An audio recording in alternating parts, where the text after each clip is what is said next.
When Dr. Mansfield fixed his gaze on me and said, "Your meals are being laced with powerful drugs on purpose," it felt like my whole world shattered and rebuilt in an instant. For months, I had been stumbling, lightheaded, forgetting things, while my own children told me I was going crazy. Sitting in that spotless office, I understood the truth. The very ones I had given my life to were slowly poisoning me to speed up their inheritance. They wanted me broken and helpless. Instead, they ran into a former soldier who still remembered how cold and relentless he could be when a mission demanded it. How I carry out this mission will leave you stunned. Before we continue, please subscribe to stay updated on our latest stories. The waiting room in the clinic carried that usual sterile hum when Claire rested a hand on my shoulder. "Dad, are you all right? You look kind of pale," she asked, her voice soft with concern. Tyler glanced up from his phone, quickly tucking it away. "Pop, if you are not feeling well, we can push this visit to another day." A warmth spread through me. At 74, it meant something to have children who would cross the whole city just to sit with their old man at a doctor's appointment. "You really did not need to come," I told them, though inside I was grateful. These spells had been hitting harder lately. "Of course we did," Claire laughed, that same bright laugh I had cherished since she was a little girl. "We are not letting you do this by yourself. You drove me to every practice, every soccer game. You even worked extra hours so I could have those pricey cleats I swore I needed." Tyler leaned forward, nodding. "And all those years you covered my rent during that unpaid internship, kept me in school, made sure I got through. We will always be here for you, Dad." Their words wrapped around me like comfort I had been missing. For months, I had battled strange spells, dizzy spells that sent me into walls, moments of blank confusion where I forgot conversations right after they happened, trembling hands that made a cup of coffee feel like a hazard. The doctors kept running tests, but every result came back clean. "At your age, Mr. Brennan, these matters can be complicated," Dr. Whitman had told me at my last visit. "We cannot make conclusions without stronger evidence." In plain words, they had no clue what was wrong and would not admit it. The incidents were getting worse, sharper. Just yesterday, I had stood in my kitchen for 15 minutes, blank on why I went in there at all. Claire had found me, eased me into a chair, and made me tea with honey, just the way I used to do when she was sick. "Mr. Brennan?" Dr. Mansfield's voice broke into my thoughts. He stood at his office doorway, his look calm but edged with urgency. "Could I speak with you privately for a moment?" I pushed to my feet, and both kids reached out to steady me. "We will come with you, Dad," Claire said.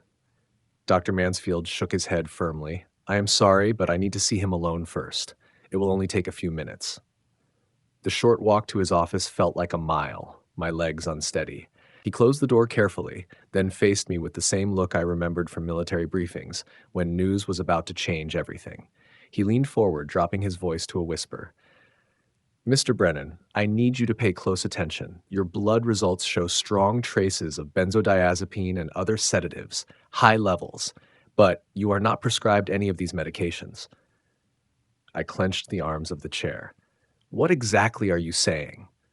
"Someone has been secretly tampering with your meals, slipping in medication you were never prescribed. The dizziness, the memory lapses, the disorientation, they are not natural. They have been forced on you."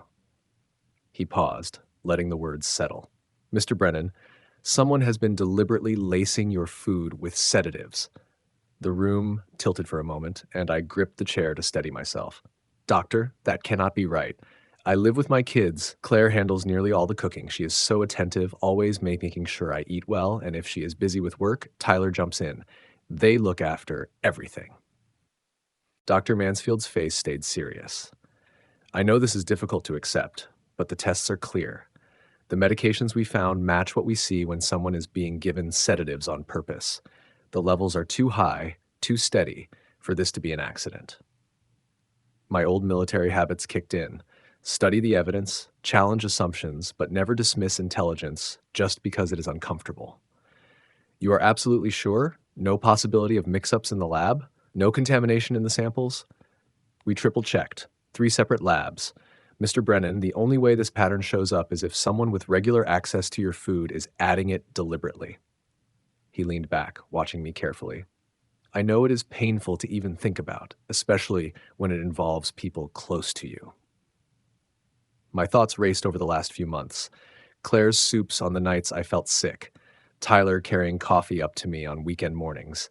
Their worried looks when I stumbled or forgot my words. The way they shared quick glances during my episodes, covering them with concern the second I noticed. If this is really happening, I said slowly, how do I stop it? What does recovery look like? Dr. Mansfield pulled out a notepad. The first step is cutting off the source. You need to prepare your own meals. Drink only sealed beverages that you open yourself. The good news is these sedatives will flush out within a week and a half, maybe 10 days once you stop taking them in. Your symptoms should fade quickly. He handed me the sheet with instructions. But Mr. Brennan, if this is intentional, be cautious. Keep records. Think about contacting the authorities. I slid the paper into my jacket pocket. 28 years in military intelligence had drilled one lesson into me. Never show your hand until you understand the full operation. Doctor, I would rather look into this myself first, get a clear picture before I make accusations. Of course, he said, but please be careful. And if anything worsens or you feel unsafe, call emergency services immediately. Heading back to the waiting room, I felt like I was walking through fog, but not the same haze that had clouded my mind for months. This was the fog of a mission that needed assessment. I had to watch, test, confirm what seemed unthinkable. Claire rushed to me as soon as I stepped out. Dad, how did it go? You look upset. Tyler stood next to her, both of them wearing faces of deep concern. Yeah, Pop. Did Dr. Mansfield finally figure it out? Do they know what is wrong with them? Really looked. And for the first time in months, I felt sharp, even with the sedatives still in my system. He said it is still unclear. Wants to run more tests in 10 days. Symptoms may get worse before they get better. I studied their reactions. Did Claire's eyes flash with something that was not concern? Did Tyler's posture loosen, like a small weight had been lifted? Oh, Dad, Claire said, holding my arm. Do not worry. I will take even better care of you. Make sure you are eating right, getting your vitamins. That is right, Tyler added. We are not going anywhere. We will get through this as a family. As we walked to the car, my mind clicked into operational mode. For the first time in months, I had a clear mission. And like every operation I had ever led, it would take patience, close observation, and precise execution. They believed they were looking after a fading old man. In truth, they were now being watched by someone who had spent a lifetime identifying and dismantling threats. The rules had shifted. They just did not know it yet. That first morning back in my own house, I caught sight of myself in the bathroom mirror. My hands shook, not from sedatives this time, but from raw fury mixed with disbelief.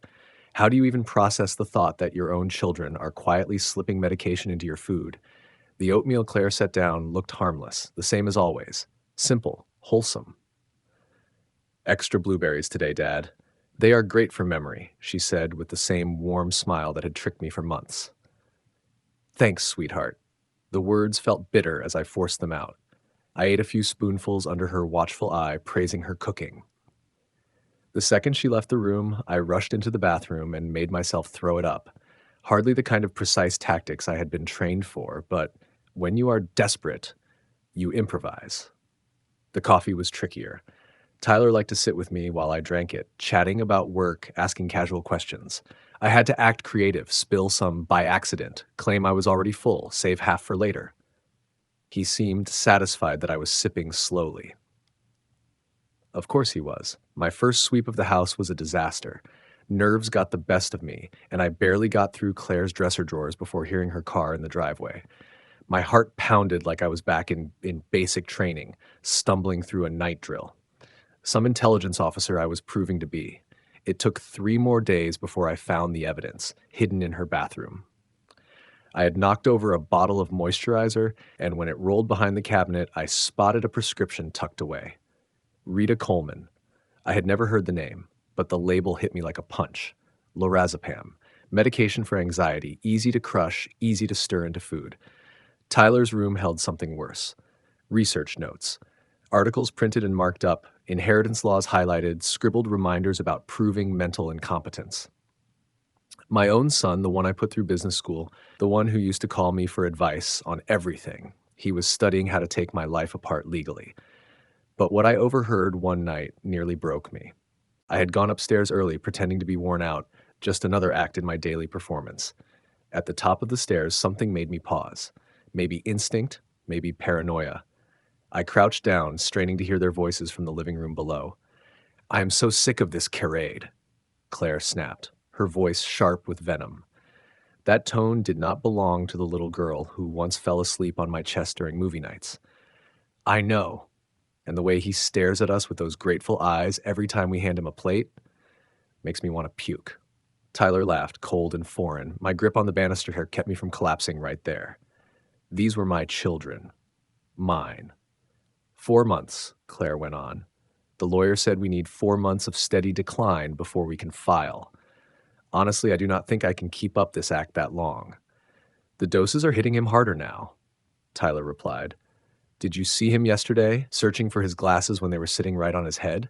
Maybe we can move things along faster. 4 months. They had a schedule, a strategy. And me? I was just a barrier to clear, a paycheck to claim. When Claire started talking about the downtown condo and my life insurance, something in me went still and cold. That was the moment grief turned into something sharper. I was no longer a broken father. I became something else entirely. I made it back to my room before the tears came.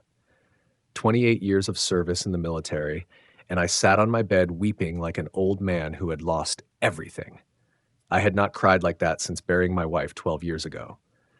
Maybe it was the emotional strain, maybe the last traces of those sedatives still working through me. But by dawn, the tears had hardened into resolve. They wanted to run their little operation on their father? Fine. But they had overlooked one crucial fact. I was not only a soldier. I was trained in intelligence, and I had been very, very good at my job. When the last traces of those sedatives cleared out of my body, it felt like swapping a broken radio for a brand new television. Every sight sharper, every sound crisp, and with that clarity, my next steps became obvious.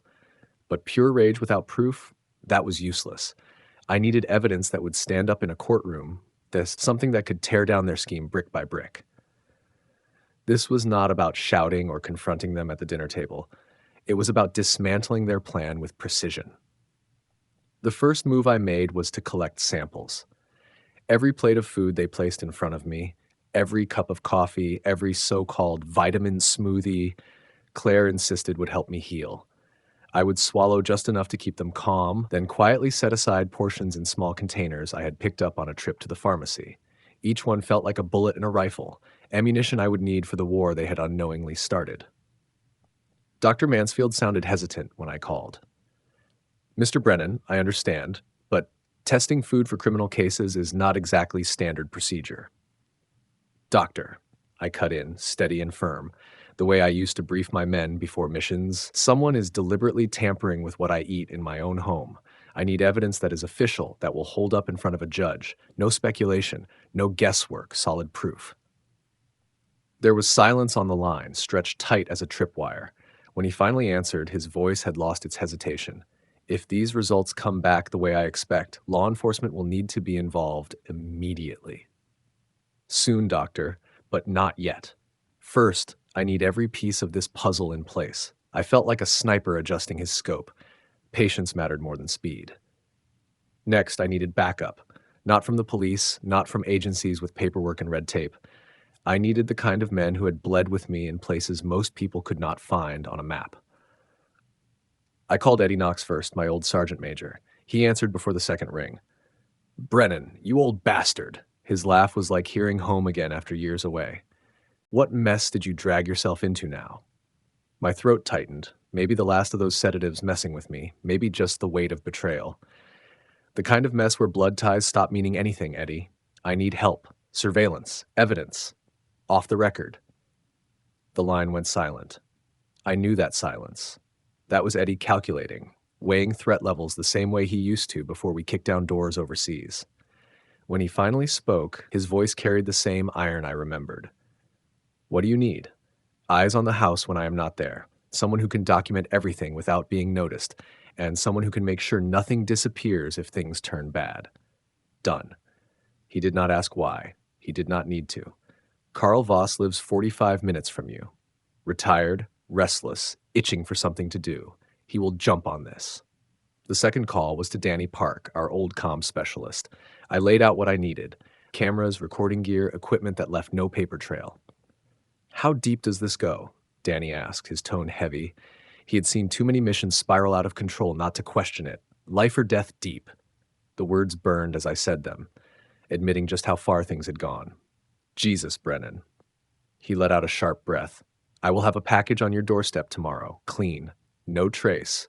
And Brennan, watch your back. The last call was the hardest. Kenneth Rhodes, my lawyer and once a fellow soldier. When his voice came on the line, it was like finding water in a desert. Kenneth, I need to change my estate. Major revisions. And I need them airtight, untouchable. Of course. When do you want to come in? His professional calm barely covered the concern in his tone. Tonight after hours. And Kenneth, it has to stay between us until I give the word. It felt like I was calling an airstrike on my own coordinates. That evening, in his office with the blinds drawn, I laid everything on the table: the test results, the conversations I had overheard, the steady attempts to break me down. With every detail, Kenneth's face darkened like a storm building overhead. My God, Brennan, your own children. His lawyer's mask cracked, showing the soldier underneath. The words felt like swallowing nails. I want them erased from the will. Everything goes to the veteran community: housing, medical programs, scholarships, and I want it ironclad. No loopholes. No way to fight it, no matter what happens to me. Kenneth's pen moved fast across his pad, each stroke deliberate. I will make sure no attorney in the country can touch it. But Brennan, if this is real, you cannot keep it quiet forever. The police will need to be brought in. I will. But first, I want them to feel the weight of their loss. I want them to see clearly how completely they have wrecked their own futures. I leaned forward, that old predator inside me rising after months of acting like prey. They thought they were outsmarting a frail old man. I am about to show them what happens when you bring a pocket knife to a battlefield. 5 days later, Dr. Mansfield called, and it felt exactly like the enemy contact I had been waiting for. His voice was steady, clipped. The tone of a man delivering hard news with military precision. Mr. Brennan, every single sample came back positive for lorazepam and zolpidem, levels high enough to cause serious mental impairment and steady enough to prove intentional tampering. My fists tightened, muscle memory from years of controlling anger under impossible conditions. Will this hold up in court? Without question.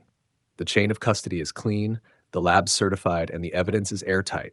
His words carried certainty like steel. By law, I am required to notify law enforcement immediately. Not yet, doctor. Give me 1 week. I need to make sure they cannot cover their tracks or vanish before the blow lands. I felt like a sniper with his target framed in the scope, finger resting on the trigger, waiting for that one perfect moment. That night, I sat in my study, the very room where I had once helped both kids with their homework, and drew up the final parts of my plan. The irony was sharp. I had taught them how to think ahead, weigh options, consider consequences. Now they were about to learn what happens when the students try to match wits with the teacher. Phase 1 was finished. I had proof, legal security, and trusted allies. Phase 2 promised to be far more satisfying. They believed they were stalking me, but hunters never realize they have become the hunted, at least not until the trap slams shut. And I was ready to spring the deadliest trap of their lives. Karl Voss showed up on a Wednesday morning looking exactly the part he was supposed to play, a retired Special Forces man now passing himself off as a handyman. His cover was flawless. He was there to help me with home repairs while I recovered from health problems. Claire and Tyler accepted the story right away, probably even relieved that someone else had taken on part of the burden of caring for their father. What they never realized was that within an hour, Karl had laced the house with surveillance. Tiny cameras hidden in smoke detectors, inside picture frames, even in the coffee maker.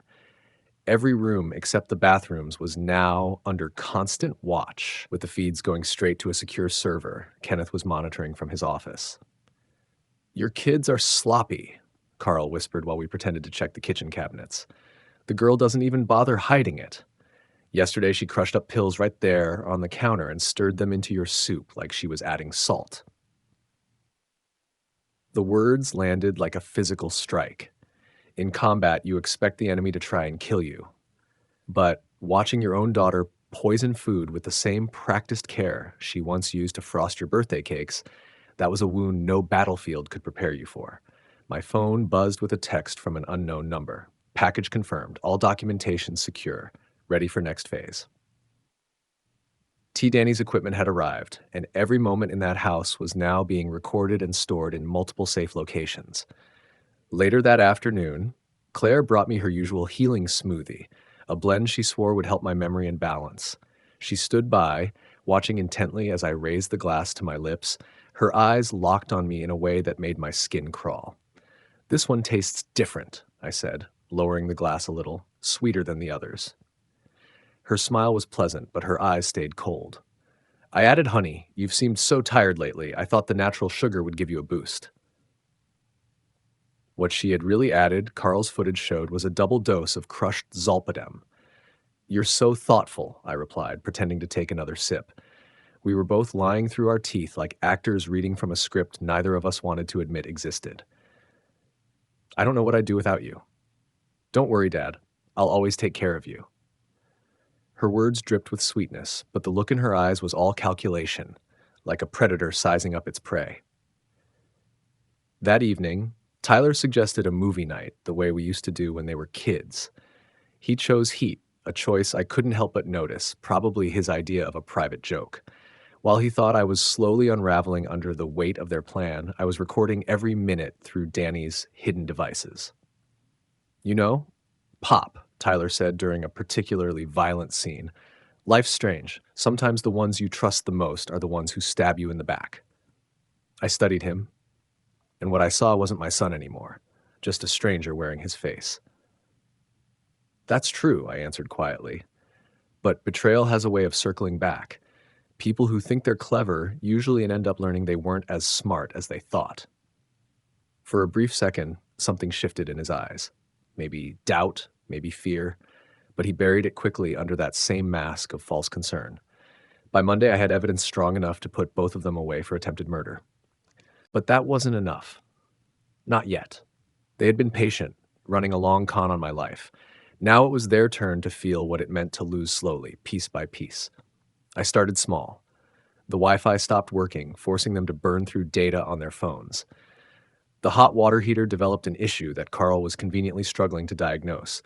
Little frustrations that stacked up until everything felt like friction. Then I moved into psychological warfare. I began forgetting things on purpose, but not the things they expected. I'd misplace my reading glasses, but suddenly recall exact details from their childhood. I'd forget what day it was, but remember, down to the penny, the tuition I paid for their college years. "Dad, do you remember what you had for breakfast?"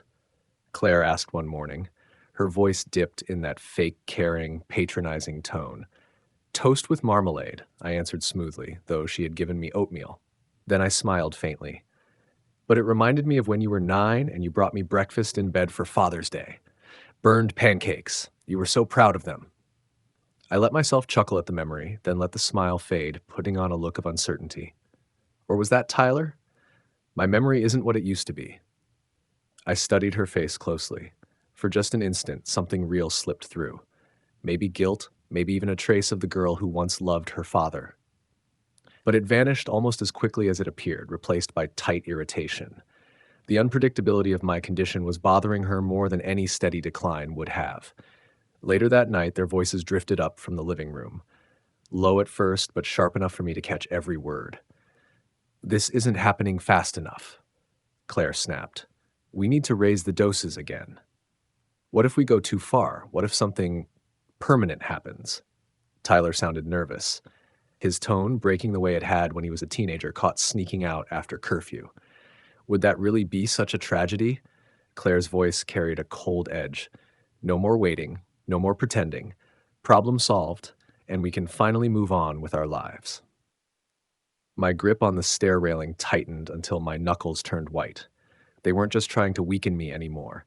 They were entertaining permanent solutions. and the casual way Claire suggested it cut deeper than any blade. Ice slid through my veins as I listened. These were my children, and they were calmly plotting how to erase me. By morning, my course was set. I dialed a number I hadn't called in years. Detective Stone, this is Walter Brennan. I need to discuss something sensitive, something involving family. Rachel Stone, Eddie's daughter. She had her father's instincts. Her voice sharpened immediately. What kind of family situation, Mr. Brennan? The kind where attempted murder collides with inheritance fraud. Can we meet somewhere private? And Rachel, this conversation never happened unless I give the word. When I hung up, I noticed something inside me had shifted. I wasn't angry anymore. Anger burns hot, blinds you, makes you sloppy. I didn't have room for that. What I felt now was colder, steadier, the focused resolve of a soldier who has identified his target and is ready to finish the mission. They had reminded me of one harsh truth. Sometimes the people who should love you most are the ones most willing to destroy you. But they had overlooked a truth even harsher. I had spent 28 years learning how to dismantle enemies who thought they had the upper hand. And I hadn't lost my touch. The reckoning came on a Friday morning, exactly 2 weeks after my meeting with Dr. Mansfield. I sat at the breakfast table, calm on the outside, while Claire prepared what she thought would be just another serving of my slow decline. Tyler sat across from me, scrolling on his phone, no doubt checking balances and daydreaming about the inheritance that wasn't coming. When Claire set the bowl of oatmeal in front of me, I pushed it aside. I am not hungry, I said quietly. Her mask slipped for a second before she caught it. Dad, you need to eat. The doctor said keeping up with nutrition is important for your recovery. Her voice carried the same forced concern, but the edge underneath told me everything. She needed me to swallow that oatmeal. Which doctor, Claire? I asked, looking up at her with eyes sharper than she had seen in months. Dr. Mansfield? The one who told me someone has been slipping medication into my meals for half a year. The spoon clattered out of her hand and hit the counter. Tyler froze mid-scroll, his thumb hanging above the screen. Dad, what are you talking about? She asked. Steady voice, pale face. I reached into my jacket and pulled out a thick folder, laying it on the table slowly, like setting down evidence at a trial. Lab reports. Every meal, every smoothie, every coffee you've handed me for the last 4 weeks, all testing positive for lorazepam and zolpidem. I flipped it open, showing page after page of stamped documents. Enough sedatives to put down an elephant, let alone your confused old man. Tyler pushed it back from the table, halfway to his feet, until one look from me made him sink right back into his chair. This is insane. Why would we ever... For the inheritance, son. The word burned in my mouth. And I'll give you this. You did your homework well. That article in your desk, how long does it take to establish cognitive decline for legal purposes? Very thorough. Claire's mask cracked completely. You went through our things? You had no right? I had no right? My voice dropped into the same cold tone I'd used in interrogation tents overseas. I had no right to investigate why I was losing my mind in my own house, why my own children stood by, watching me stumble like a broken puppet, pretending to care. The silence stretched, heavy as a battlefield before the shooting starts. They were calculating, trying to decide if there was still a way to claw back control. I heard you, I continued, voice steady, anger held tight on a leash, talking about how tired you were of pretending, talking about raising the doses, talking about permanent solutions. Tyler's hands trembled against the table. Dad, if you would just let us explain. Explain what? I leaned forward, studying their faces as if they were enemy dossiers. Explain how you convinced me to let you move in under the lie of caring for your aging father. Explain how you studied the exact sedatives that would keep me weak and confused. Or maybe explain how you debated whether it would really be so terrible if something permanent happened to me. Claire's eyes filled with tears, but I'd seen that act too many times before. Crocodile tears never moved me. You don't understand, she whispered. The pressure we've been under. Tyler has debts, and I've been drowning trying to keep the business alive. So your solution was to poison your father until he was legally incompetent? To steal the life I built? I rose to my feet, slowly, deliberately. 74 years in my body, but in that moment, I felt sharper, more dangerous than I had since leaving the service. Here's what I do not understand. What exactly did I do wrong? They stared at me, caught off guard. For the first time in this long war, it was my turn to watch them struggle for answers. Seriously, I pressed on, my voice breaking despite every ounce of discipline I tried to hold. What did I do as a father that made you believe you couldn't just ask me for help? When have I ever turned you away? When have I ever made you feel like you couldn't bring your problems to me? That was when Tyler's composure collapsed. His tears came raw this time, not calculated. Dad, we just thought. You thought what? That I'd judge you? That I'd give you a lecture about being responsible? My throat burned, my own eyes stinging. Maybe remnants of those sedatives still, maybe just the truth finally breaking through. Tyler, when you were 11 and broke Mrs. Gallagher's window with a baseball, who covered the cost? When you wrecked my car in college, who paid the repairs and never said a word? When your business idea went under, who handed you money without demanding answers? We know, Dad, and you, Claire. I turned to her, though it felt like staring at a stranger wearing my daughter's face. When you wanted to quit that miserable job and launch your own business, who scraped together the startup money? When you needed a co-signer for your apartment, who signed the papers?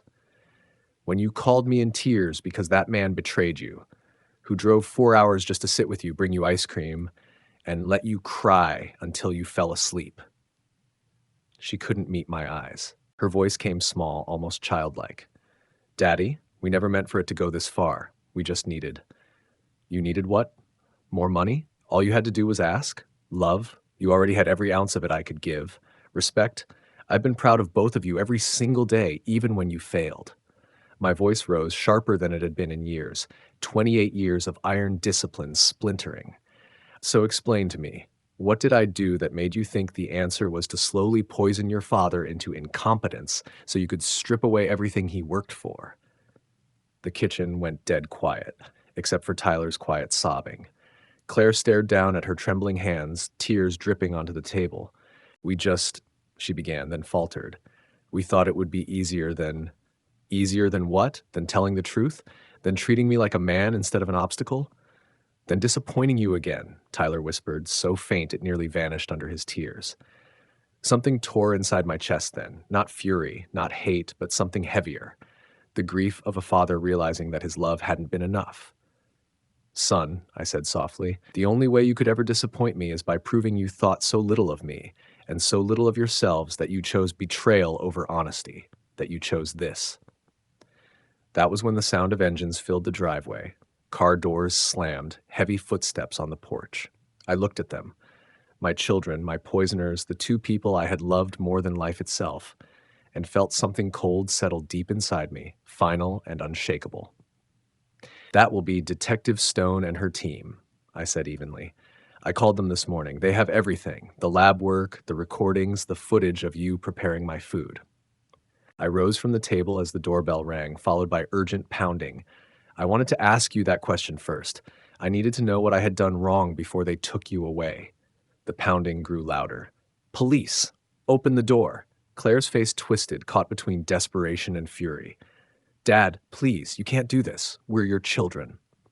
I walked to the front door, paused, and turned back one last time. No, I said quietly. My children would never have plotted to poison their father. I don't know who you people are. A month later, I sit on my back porch as the sun lifts over the mountains, turning the ridges gold. There's a mug of coffee in my hands. Coffee I brewed myself in a kitchen that belongs only to me. The silence here isn't heavy anymore. It's not the suffocating quiet of a house poisoned by lies. It's the calm of a man who finally knows where he stands. The arraignment came fast and hit hard. Bail was denied. The judge called their crime a systematic attempt to erase the mental capacity of a vulnerable family member for financial gain. Tyler broke down in the courtroom, sobbing openly as the charges were read. Claire just sat there, stone-faced, like she still couldn't process the fact that she had been caught. Their attorneys wasted no time reaching out, trying to sniff around for plea deals, hinting that maybe reduced sentences were possible if I showed mercy. I told Kenneth to deliver one message on my behalf. Mr. Brennan believes that attempting to poison someone deserves the full weight of the law. Family ties don't change that. The trial is still months away, but I've already given my testimony. Talking about the symptoms, the dizziness, the fear of losing my mind, that wasn't the hardest part. The hardest part was answering the prosecutor when he asked how this had changed my relationship with my children. There is no relationship, I said into the camera, my voice steady. The son and daughter I thought I raised, they never truly existed. The people sitting in that courtroom are strangers who happen to share my DNA and my dinner table. I cut off their phone numbers the day after the arrests, changed the house line completely. When their lawyers mentioned they wanted to send me letters from jail, I told Kenneth to return them unopened. Some bridges, once set on fire, should never be crossed again. Meanwhile, the veterans community has been nothing short of extraordinary. The housing initiative funded by my estate is already building its first facility. The scholarship fund has its first batch of applicants. The medical assistance program has already paid for treatments the VA couldn't cover, giving 3 veterans the care they should have had long ago. Every cent my children thought they were owed is now reshaping lives of people who actually earned it. I've started volunteering at the local VA center, helping other veterans find their footing in civilian life. Funny thing, I spent decades saving for my kids, only to realize I feel wealthier now than I ever did. Maybe that's the lesson I was too blind to see. What you give freely with open hands has real value. What's stolen in the dark never does. Eddie Knox drops by most weekends. We sit out here on this porch, sipping coffee and talking about anything but the obvious. Yesterday, he brought his granddaughter along, a bright little girl, maybe 7 years old. The way she looked at him with pure trust and love reminded me of what I'd once had and what I'd lost. "You ever think you'll change your mind?" Eddie asked after she drifted off in the hammock between us. About cutting them off completely? I thought about it a long while, watching the last streaks of gold fade on the mountains. "I think about the kids they used to be," I said at last. "But those kids grew up into adults who decided that poisoning their father was easier than talking to him. I can't save the children they once were by excusing the people they've become." The truth is never as clean as we wish it was. There are nights, quiet, empty nights, when the house feels too large and my mind drifts back to softer times. Birthday mornings with wrapping paper scattered across the floor. Christmas trees lit up with laughter in the air. Teaching Tyler how to handle a steering wheel for the first time. Helping Claire practice for her first real job interview. Those memories rise up like ghosts. But they pass quickly, because nostalgia is a luxury I cannot afford for people who chose to slip sedatives into my meals and try to buy my death with my own money. Dr. Mansfield still calls once a week, not so much as a physician anymore, but as a friend. My balance is steady now, my memory sharp, the tremors gone as if they never existed.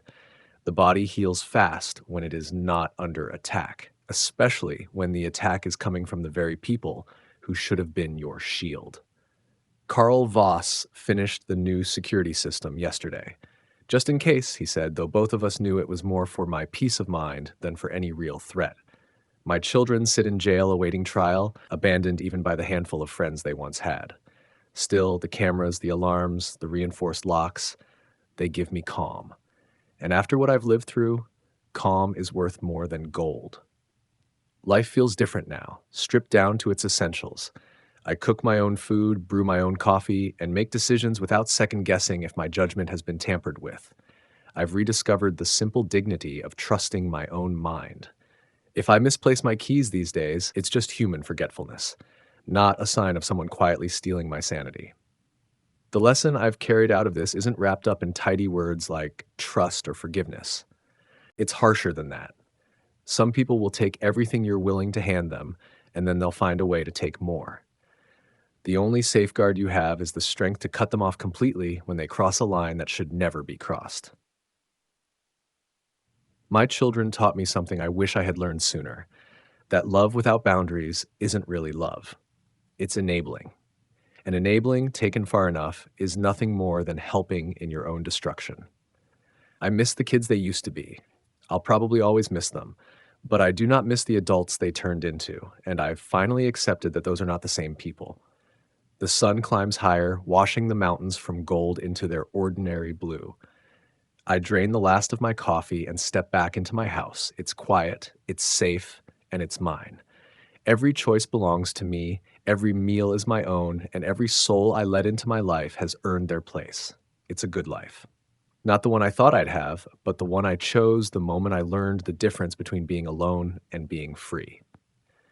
And freedom, I've come to realize, is worth everything you have to surrender in order to claim it. To hear the next story, click the box on the left. And as always, thank you for watching.